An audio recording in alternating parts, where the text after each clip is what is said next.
to articulate with Steve McJones. What a beautiful day to sit down and listen to your favorite podcast. This week, a very, very beautiful guest, Nicky P. This man came on to talk about his passion and love for science and space. Such a great guy. We started talking about, science and space, but I think what really it kind of came on to was the idea of growing and developing your own interests and hobbies in your own time, and kind of becoming competitive with yourself to learn and grow in those areas. So I think it kind of developed in that direction because Nicky talks like an old man and kind of just goes off on tangents and has ADD, but it's fine. It's beautiful. I love it. I can't imagine talking to this man when he's 87 years old. It's going to be insane. But no, it is beautiful, and you can tell that, he pays attention to what he wants to do, and what he loves. So it's very inspiring to listen to him talk, and because, like I say, he really does get into what he wants to get into, and there's a lot of passion and fire behind him. So very great guy. Met him at 2 Street. It's my favorite place to meet people, and the result of that is this beautiful conversation. So I hope you enjoyed it as much as I do, and have fun. All right, Mr. Nicky P. How's it hanging? As I'm crunching ice. Yeah.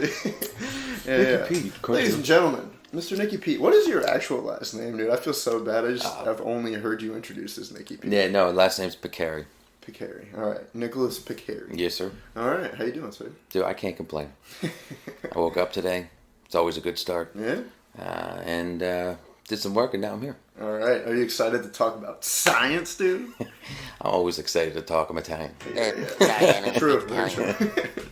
Yeah, dude, I actually have been really pumped about this because every time we go out to open mics and anything science related, cosmic related, quantum theory, especially with like Jamie working on like nanotechnology and things like that. When it comes up, dude, I just see a light go off in your brain. And dude, science.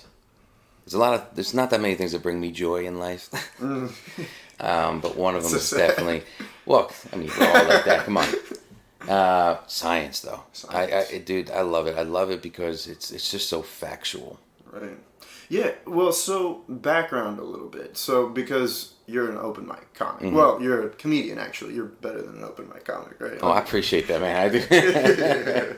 But so background wise, for me to hear that you're super into science is like, whoa. So a little bit of background. You're a project manager, as far as I'm concerned, for your job, or from what you've told me for the most part, right? So science, when did that like kind of, I guess it started with facts probably for you, but was there any like major source that you can think of where your passion for this started? Ooh. Is there like a science project? No. With like a volcano or something like that? No, actually I do. I mean, I had a telescope when I was a kid, but I don't really have many memories of when I was younger. Man, it must have been probably when I moved to Philly about 10 years or so ago. Philly's got a lot of... I love the Franklin Institute. They got a science section in there. That thing's awesome. Oh, yeah. But it was definitely later in my years that it started really developing. And at this point, dude, I got weird passion towards just learning it. Yeah. It's so interesting to me. The shit that's out there, and honestly, how minuscule you really are in the grand scheme of things. Yeah. Damn. So moving to Philly, it must have been just like going to like you said, like the Franklin Institute or something around here that kind of like got you into it. And then from there, did you start with just like your own research? Was there like a show that you kind of were like, I'm interested in this, I'm gonna check this out, or like a book, like I'm interested, I know I liked my experience here, how did it kind of progress? I think it probably was there for a little while. Like when I was a kid, I did used to watch the History Channel with my dad all the time. I had an older dad when I grew up. Okay. My dad was like 44, 45 when he had me. And so when I was a kid, I mean, my dad was always in his 50s. So he's one of those guys that like to watch the old school History Channel when there was one channel, not two or whatever they have now. Yeah. So I have a lot of fond memories of those moments where I used to watch with him. So when History Channel kind of expanded, and there was a lot more space documentaries that were getting on the History Channel, because most of the stuff I used to watch was like old Roman times, Victorian age, all that stuff. but I started really catching on with, it has to be the History Channel. And just as I got older, I love a good documentary, man. Oh, yeah? I love it. I go to bed every night, for the most part, the vast majority of the night, to like Neil deGrasse Tyson. He's got Star Talk. Love his podcast, Star Talk Radio. If you haven't watched it, please watch it. It's awesome. And then like, oh man, Strauss, what's his name? Not Darwin. Richard Dawkins. Talking about Darwin. Yeah. But that stuff's cool because it's I love watching it because you have people vastly smarter than me telling me things that I can comprehend. They do such a good job of communicating it. Yeah. And I do like learning. I know I don't want to ever go back to college, but I do like self-learning. I like the idea of at my own time, my own leisure. Mm-hmm. And what better time than when you're laying in bed at night, just put on a podcast or put on a documentary. Yeah, definitely. Yeah. And it's things that, as opposed to forced learning, it's things that you're actually interested in. Oh, 100%. Yeah. Forced learning is the worst learning, man. That's why I guarantee you the school system changed it to somehow being able to make it feel less forced. I bet you grades would be so much better. Oh, yeah. So much better. Definitely. Structure's needed, but they don't do a good job of prepping kids in general for the real world whatsoever. Right. But in general, I think, if you could somehow get it to be more relaxing, more like less forceful. Yeah, I think kids would do better. Kick up your feet up on a bed in a nice comfy chair like that. Hell yeah. Yeah, definitely. That's honestly what I do a lot of these podcasts for, because it puts people in a comfortable situation, and then I get to learn about their passions. You know what I mean? So, like last time, Pete Eckroth came on and just talked about Eagle Scouts, Boy Scouts for the entire time. So many things I didn't know about that. Oh, so I bet. I don't have to get into the details. I'll tell you all about it. No, we have some stuff to talk about. Yeah. It's not about him. He's done. No, he's done. He's fired. Yeah. But that's really so. I mean, so there must have been, for me, like my interest definitely started. I took a science class, right? And I didn't have much, you take science classes every year, but then in high school, they put you in one specific, like I took chemistry. And I got super into chemistry for some reason, because I was also getting into cosmos. Dude, how could you not, man? Chemistry, you were mixing chemicals together. Yeah. You're putting like sulfate, making salt from nothing. Yeah, well, you have to break things down on an atomic level. Yeah. And I was also getting into some philosophy at that time. So when, looking at like the definition of an atom comes down to, indivisible or undividable or something like that.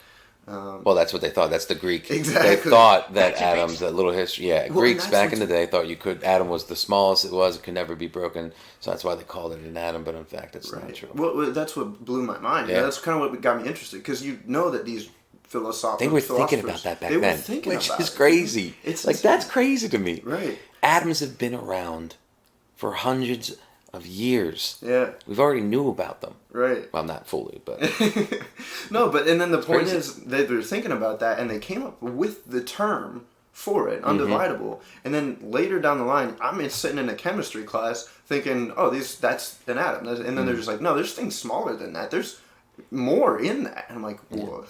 Protons, neutrons, electrons. Yeah, and then small. You got the quark, up quark, down quark. Dude, the quarks, he didn't even. My professor's like, we won't even get into the quarks. Yeah. Quark's a funny name. Yeah, it is kind of a funny. But electrons. So in an atom, right? There's the nucleus, and there's the protons, which kind of form the barrier around it, right? And then electrons just kind of fuck around inside of that barrier, right? Yeah, they do. I actually, because you have that, so the icon that's familiar with atoms, right? It's like that nuclear with the thing going around, that, what do you call it? Or like... Well, no, I was going to say the logo for it. It made famous, it's that logo of an atom with the electron spinning around it, kind of like a planet to the sun. Yeah. It's actually not accurate. Well, yeah. It's not, but it just became catchy, that little thing, which is kind of cool. But yeah, there's I'm not sure about like atoms jumping, because I forget what they call that now. I think Niels Bohr. Niels Bohr, the Bohr model, where we learned about that. Oh, did you? Yeah, where it's everything has to be balanced with those. But yeah, I mean, there's literally if you look up the progression of the model of an atom, you can see how it changes from just like a circle with like, another circle around it to like the 3D thing that I think is the most common one that you were talking about, where the electrons are floating on like a ring around the atom. But really, it's like, it's not, I don't know what the word is, but they literally like teleport around the thing. That's exactly what I'm talking. And I forget what that's called. But that's exactly what they say that happens. It's crazy to me, dude. Like that's like not something we could even comprehend. It's like, where do they go in the meantime? Yeah. What is it? It's funny. Neil deGrasse Tyson, his famous quote is, "The universe is under no obligation to make sense to you." Something along those lines. I'm pretty sure that's his statement, which is true. Mm-hmm. It's not supposed to make sense to us. No, not at all. And so this was also for me, like in my period of learning about the atom. I was watching Cosmos a bunch too, and smoking a bunch of weed. You know what I mean? So that. Well, you have to. I think that's necessary. You can't think about the universe sober. Who doesn't? I'm high right now. Yeah. That's a fact. Damn. But here's the thing, though, is so like I created this theory in my own mind. Mm-hmm. The atom is like the idea of, say, this is a high thought that I had, right? But suns explode and new suns appear other places, right? So I was like, what if like an electron is just like a little solar system, and in that time, because it's on such a small scale, that's like, to the people in that solar system, it feels much, much longer. But in reality, it's there for a minute, is born, lives, and explodes in just that period of time that it's traveling around the thing. And here's the thing. Probably not a lot of scientific data to support that, right? However, as a high school kid smoking weed, learning all these things, I'm like, well, nobody can disprove me. You know what I mean? Well, they can. No, no, they definitely can disprove you on that. Yeah, that logic they can. Well, actually, that's what a lot of people thought. Yeah. Like when they first, the idea of going down, below an atom, right, going into the particle or molecules of it, people thought it was like the electron was just like the Earth around the sun. They thought it was its own little solar system. It was this like poetic ending to what it is supposed to look like underneath an atom, but that's not reality. That's not what it looks like. Yeah. Which again goes back to, the universe is under no obligation to make sense to you. Right. And I think that's the beauty part about science, is that things that don't make sense to a scientist brings excitement to a scientist, because now they're like, well, we got to figure it out. Mm-hmm. Let's figure this shit out. Yeah. And that's the cool part about science, is that, yes, it's ever changing. I mean, do you realize that in the 1900s, not so like, I think 1930s, people thought the universe was just ours. The idea that there were multiple galaxies was not common thought.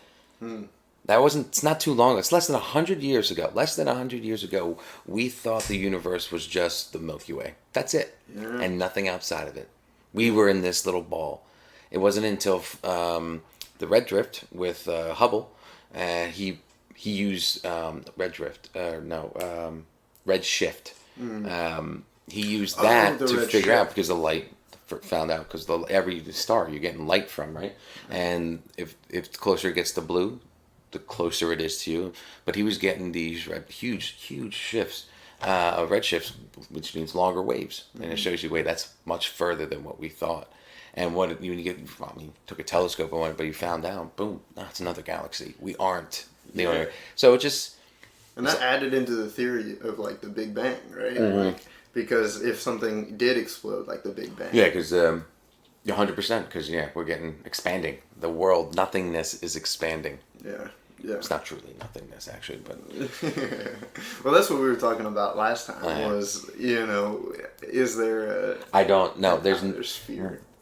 When the Big Bang happened, I believe this. It's not scientifically, technically proven, but there are people that agree with it. There is not nothing in the universe. There's always something. The dark hole, the black hole in itself. Like the empty space. There's something there. We can't see it. Black matter. Dark matter. You have dark energy. Both of those compile literally like 98% of the entire universe, and it's expanding. But I think when the Big Bang hit, we're in that, I don't know, sphere, ball, whatever the hell you want to call it, expansion. And maybe nothingness exists out past that. Yeah. But inside where we're at, the universe that we see or know currently, even the empty space, it's not nothing. There's something there that exists. You can see it. There's even been tests on this done, and you can literally Google it. Dark energy and dark matter. You could see if you take empty space. Right. If you actually get empty space into a box and you take everything out, there's just what you think is nothing, right? You can see these. If you Google it, you'll see the video. It's like these blue tubes that come in and out, moving around, kind of like the electron, what we're talking about, where it jumps, right? Really? Moves. That's what they see these things. So there's where, in my opinion, brings some correlation to me. But thinking about electrons being able to, like Bohr's theory or whatever it's called. You definitely find the word. I think that gives me some belief that that's true, because I saw that and what I expect. Google it. I swear to God, it's out there. Swear to God. Swear to God. Trust me, bro. Yeah. That's definitely another cool thing that I love about just like, because there is actual scientific data that you can look up online. You can find visualizations of it in some of the best graphics nowadays that we have that. And then you can come to your own conclusions about that. That's kind of what I was getting about, getting out with the high school, the stone high schooler theory that I was having earlier. But I mean, the point is that you can make your own conclusions because, once you have that data that is out there, like once you find it on reputable sources, online at least, then you can be like, wow, I know this to be a fact. And from that, I myself can conclude this, And a lot of times that makes for a bad, conclusion. But you're learning. But you are learning. And your thinking is, I think, another big another thing. big deal. Yeah, which, again, is something that, it's, as opposed to like sitting down to watch like sitcom or something, right? Where you can kind of just zone out and laugh, unless you're sitting at it to watch and study comedy or something like that, right? That's true. But for the most part, most people are just sitting to watch and kind of enjoy, which is fine. Yeah, most time, as I said, I YouTube a lot. Right. I'm streaming documentaries or something like that. Yeah. You know what I do like watching? I love watching the monologues for all the late night shows. Oh yeah. I like doing that. Yeah. I don't know what it is. Stephen Colbert, Seth Meyers, even like Jimmy Kimmel or Fallon. I just like watching their monologues. Yeah. That's interesting. Yeah. So when I was in college and whatnot, Jon Stewart was huge. I mean, he was big, very big. Right. There was a time frame where they were doing a study where like more people were getting the news from his show than actual news. Like in my demographic, that was. Okay. Like we were getting more information from him, awesome. And it was a comedic show. But he did such a good job of like. He's still doing a good job. Oh yeah, but yeah, I loved listening to him because he did his perspective on it was there was comical, but he was very serious when he needed to be. I felt like when 9/11 happened. Oh yeah. Like that was. They immediately lied. That thing was crazy. And that was all. There was no jokes in that really. It was straight from the heart. That's it. He was really good at knowing when to be serious and when to do, be funny. Right. Yeah. Good for Jon Stewart, dude. I don't want to get too far away from. Well, I smoked weed, so I can't promise you anything. We may go off on tangents more. No, that's okay. That's what conversation is. But always got to bring back the original point of. 100%. So what I want to ask you is, so is there any, basically what I was trying to come up with earlier, is there any theories that you yourself have come up with that you thoroughly believe that you have come to conclusion with all the things that you've, all the content you've consumed, scientific content? Ooh. Is there any theory? Now, it could be a known theory. Sure. If there's like anything that you especially like latched onto, say even. In general, just the space. Just space. I've latched on to any documentary that is about any portion outside of Earth. I have to watch it. Really? I can't tell you, we've talked about this before, I can't tell you how excited I am for the first pictures to come back from the James Webb telescope. Right. So I wanted to lead up to that too, dude, as well. So the telescope, let's get a little background on the telescope, right? So the Hubble telescope, one that everybody knows, right? When was that created? Oh, I think that was 93? Early 90s. Oh, wow. So still pretty recent. It was, 30 years ago? Yeah. Yeah. And that was And I think they were already starting to plan James Webb when that got finished, or like in that time frame. Really? It might to me. I can't confirm because I'm not on my. I don't have the thing, but it's the James Webb telescope planning and everything happened in the 90s. Oh, yeah. I wasn't sure if it was like during it, they were chit chatting about it during the Hubble time frame, and then right after it started the program. Mm-hmm. There's so many countries involved in that fucking program. The amount of, was it $3 trillion? The amount of money spent on this thing, it's... What? The James Webb? The James Webb telescope. It was so cool, actually, if you think about it. Just in the fact that you had so many different people involved over the years, so many different countries. It was cool. It As just like a big project. Oh, it's a massive project. Nationwide project. So, like, what is the main difference between the imaging that the Hubble telescope can produce versus the James Webb? The biggest thing is that the James Webb can see the redshift. It could see in, is that UV? Oh, Ultraviolet, right? UV, yeah. Yeah. They can see that, so it sees further, much further than the Hubble. Right. Absolutely, much further. It's also got a bigger mirror. I can't remember. Is it 4 times the size of it? Whatever. The thing is massively bigger than Hubble. Also, it's out in the L2, the Lagrange or whatever they call it range. L2 is about 1 million miles away from the Earth. It's the one area where it's going to be able to stay in orbit because of the gravity. It doesn't. I think the Earth stops the sun's force or something like that. It stops the gravity pull. Right. So it's able to just be able to linger out there. They have a couple rockets just to keep it on course, but it doesn't take as much energy. So you're not burning as much fuel, which is why they chose that area. It's also 1 million miles away, so you have less like debris in the way of the pictures that are coming on the telescope. And then you're also seeing the shift, the redshift, seeing how far. You're seeing one of the lowest light, I think the furthest you can measure light wave wise is the UV ray. Right. So yeah. The Hubble is on the Earth, correct? No, Hubble's floating. Oh, really? Hubble's floating. Is it around the Earth? Yeah, it's okay. I don't know, 250,000 I think feet above the Earth. Okay, so it is floating around the Earth. Yeah. But this one is on the edge of our. This one's 1 million miles away from Earth. Holy shit! Is it already out there? It's out there. It's coasting. Yeah. It's things are looking good. There's been no bad issues that I've read about. It's passed all the tests, and I think by June we should start seeing photos coming from it. There is, and this is what some people talk about, possibility that you could see the remnants of when the Big Bang happened, or like when it was like really starting. Oh, really? Because again. Because with space, right, the farther that you see out, yeah. the farther in time you're looking. Yes, further. What you see now is not what you would see if you were there, like you moved right straight to there. Which is crazy. Yeah. To me. You're always seeing things in the past. It's not even like the direction that you're looking. Yeah. Like you look, towards the red stuff that's expanding. I could see that being like in the future, right? No, that's all that's old too. Yeah, the only thing that sees it in time is light. Yeah, that's crazy. No, it's faster than that. And so, I mean, is this James Webb telescope going to be able to cut any of that time out, like as opposed to? I guess it's not that different, like opposed to the Hubble. You know what I mean? Oh no, it's going to be. It's just going to take in data. I'm like, this is what's pumped about the James Webb, man. Yeah.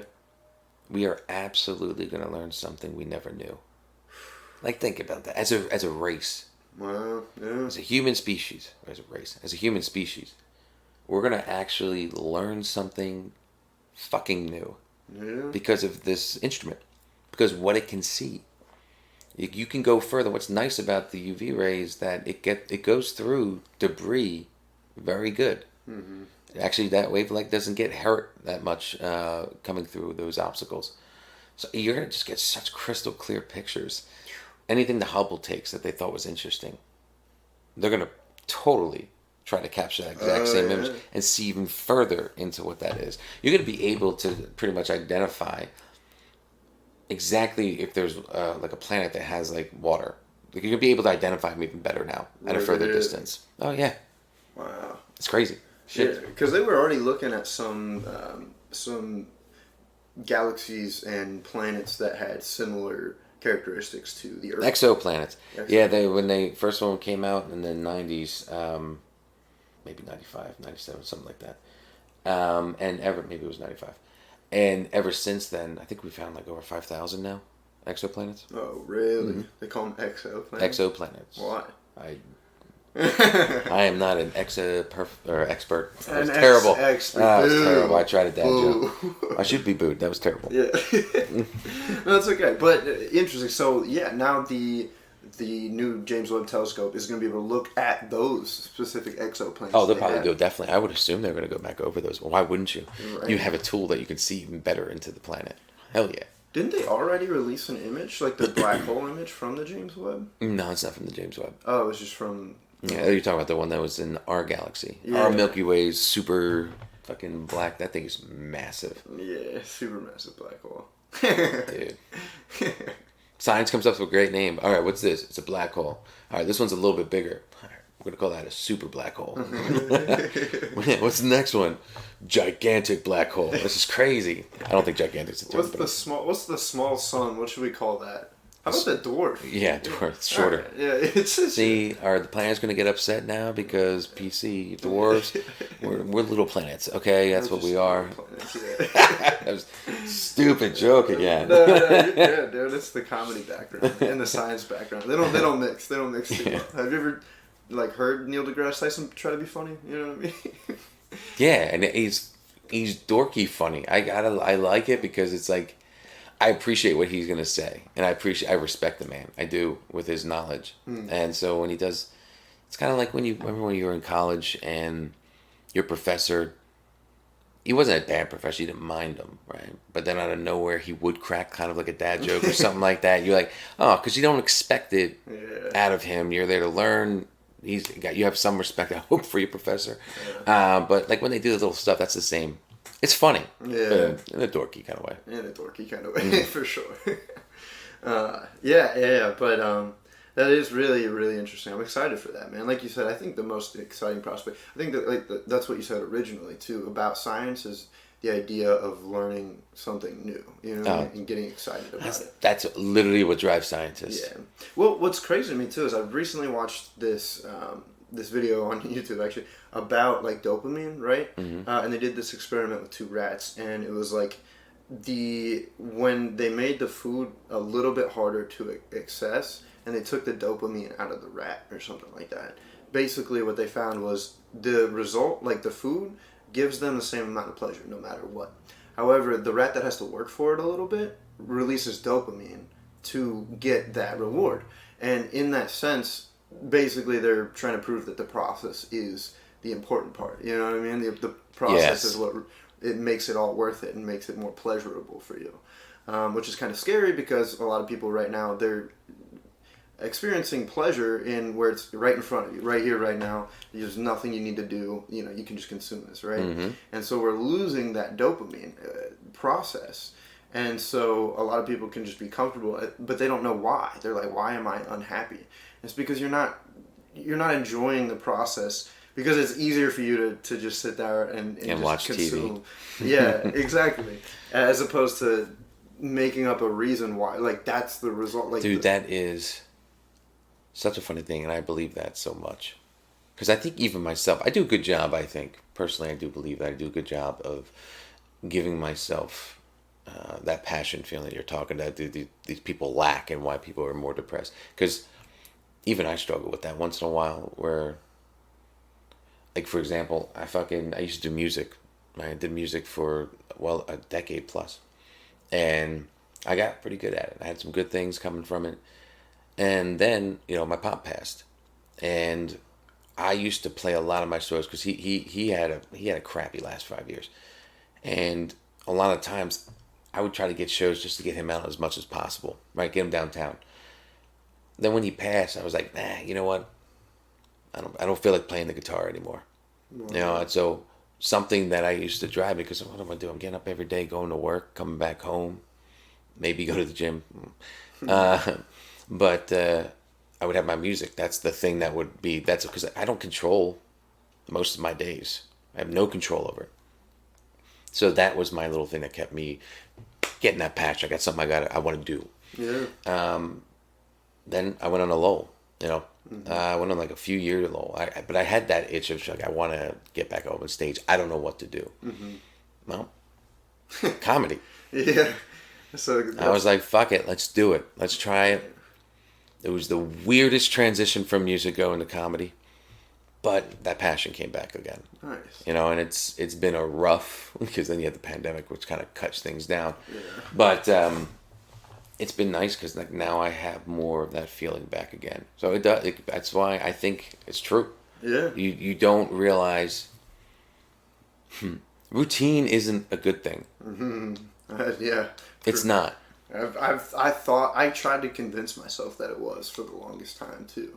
Like, oh, your body appreciates routine. Like, oh, like your mind appreciates the expected. It's not at all. It's absolutely to the point of what you were just saying. You would probably have less depression if people didn't have so much routine. Right. Yeah. Because you don't know what you don't know, and and some people I think are born like this anyway. Your mindset or it kind of, I guess, funnels to this where it's accepting things just too easily, which they're like, you know what, yeah, this is good enough. I don't need to do it anymore. Do you? Is that really how you feel? Do you want it? Like, there's no thought process of like passion and Growth. I just don't know how you don't want it. I am not envious though of people that have it. That people want to, like, I want to do nothing. You know, good. If you want to do nothing, I'm all for it. That's your life. You have a blast. Yeah. I don't envy that though. I'd rather take my side. Because of that drive. Oh my God, the drive's everything. Yeah, yeah. And I mean the results that it yields too, of course. They come. It takes some time. Yeah. Anything takes time. Fuck, if someone, I would love to lose 20 pounds in a week. That's not happening.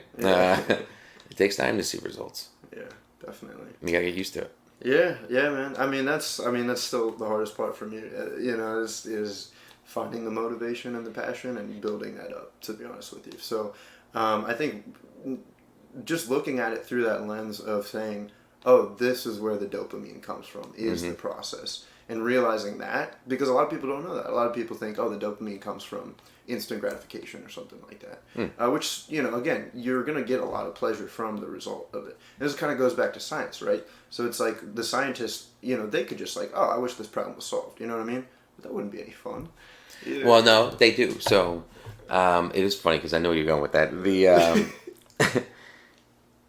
There is always going to be something that we need to learn.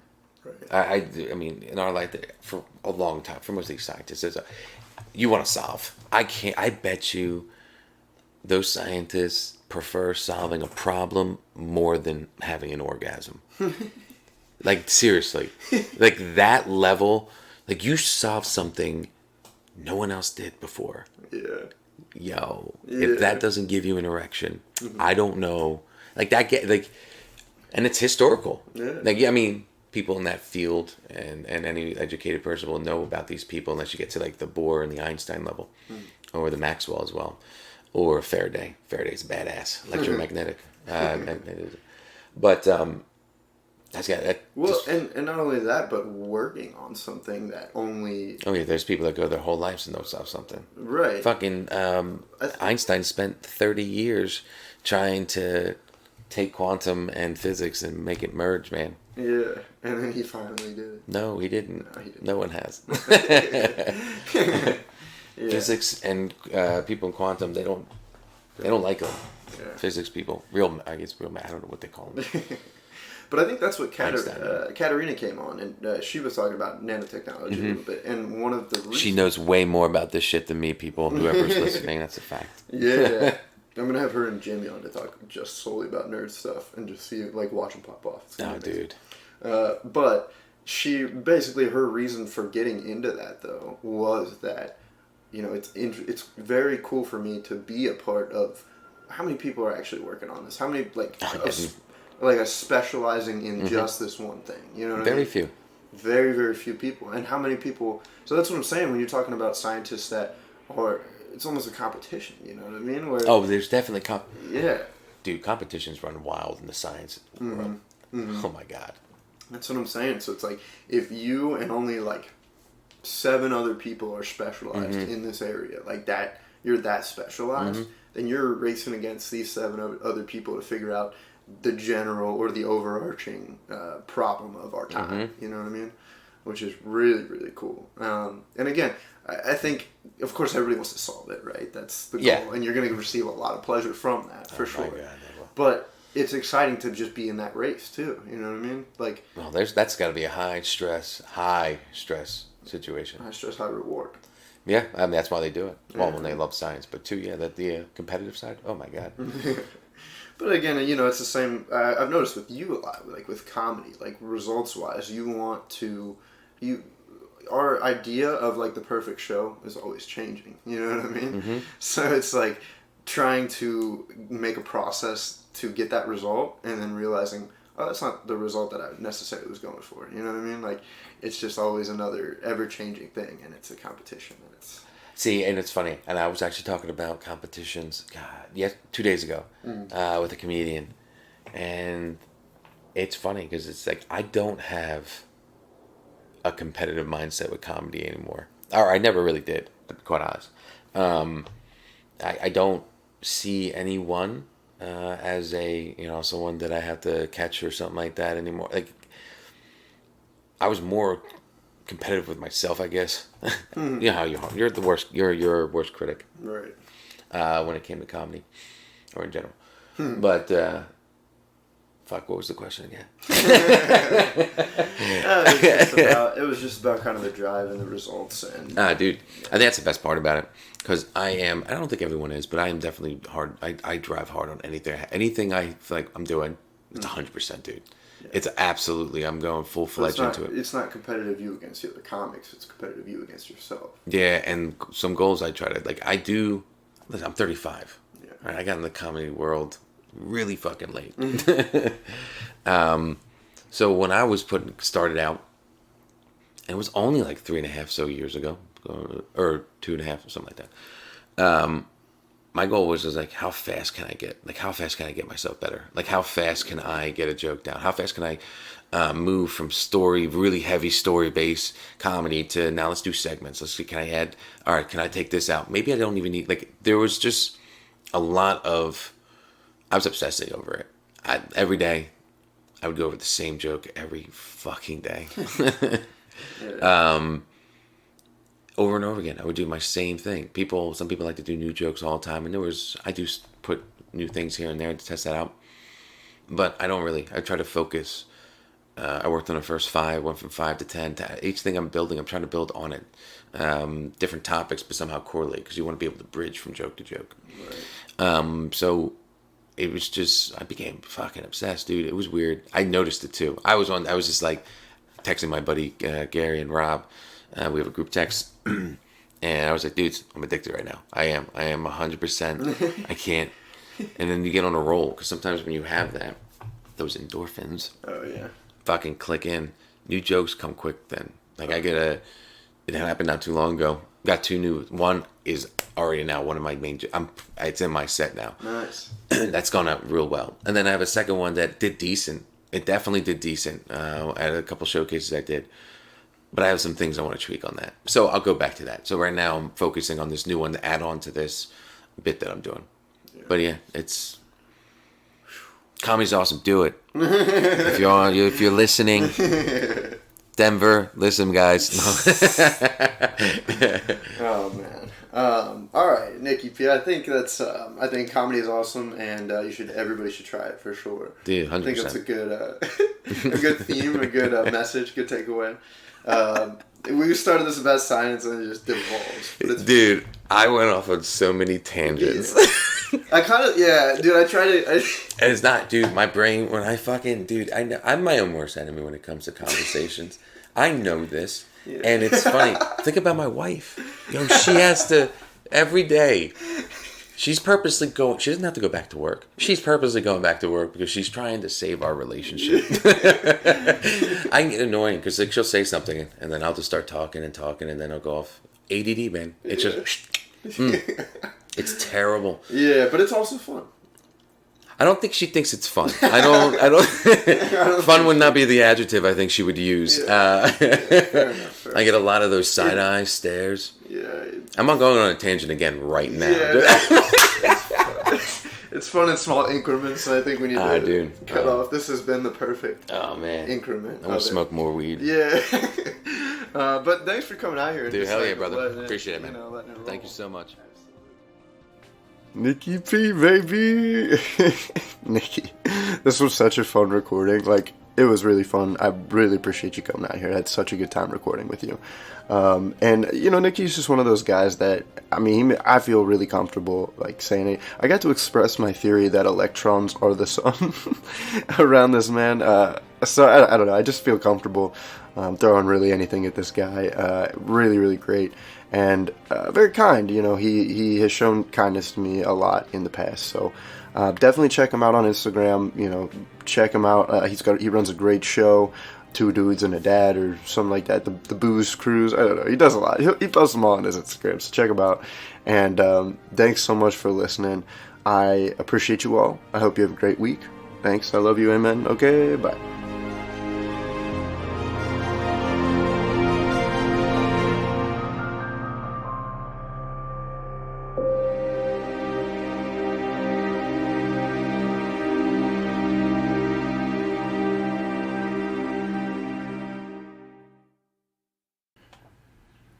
This week's episode was sponsored by Stranger Things Volume 2 of Season 4. Absolutely terrible show. Coming out early July. The only reason I'm really doing this, I stopped watching after Season 2, if I'm being honest. But Uma Thurman's daughter is in the show. You gotta respect that, you know what I mean? Uma Thurman and Ethan Hawke. Not separately, it's the same daughter, but, you know, you take what you can get. I am not getting paid for this, but they are going to give me an expired Domino's pizza coupon. And at that point, I think it's really about the sentiment. So, sponsor me.